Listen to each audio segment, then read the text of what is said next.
संभाजी ब्रिगेडचे प्रदेशाध्यक्ष प्रवीण गायकवाड यांच्यावर रविवारी अक्कलकोट येथील कार्यक्रमात शाई फेकण्याचा आणि लावण्याचा अपमानास्पद आणि विकृत प्रकार घडलाय।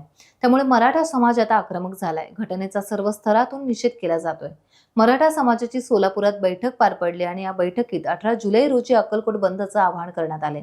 शासकीय विश्रामगृह सोलापूर येथे पार पडलेल्या बैठकीत प्रवीण गायकवाड यांच्यावर झालेल्या हल्ल्याचा तीव्र शब्दात निषेध करण्यात आला। हल्लेखोर आरोपींना तात्काळ अटक करावी आणि त्यांच्यावर मोक्का अंतर्गत कठोर कारवाई करावी अशी मागणी देखील करण्यात आली। अक्कलकोट बंदमध्ये जन्मे जयराजे भोसले सहभागी होणार आहेत। प्रवीण गायकवाड यांच्यावर हल्ला म्हणजे समस्त मराठा समाजावर हल्ला अशी प्रतिक्रिया मराठा समाजातील कार्यकर्ते आणि पदाधिकारी देत आहेत। संभाजी ब्रिगेडचे प्रदेशाध्यक्ष प्रवीण गायकवाड यांच्यावर हल्ला केलेले सर्व संशयित आरोपी हे रेकॉर्डवरील गुन्हेगार आहेत। तुरुंगात शिक्षा भोगत असलेले आरोपी पॅरोलवर बाहेर आलेले आहेत। प्रवीण गायकवाड यांच्यावर शाईफेक करणारे संघटित गुन्हेगार आहेत।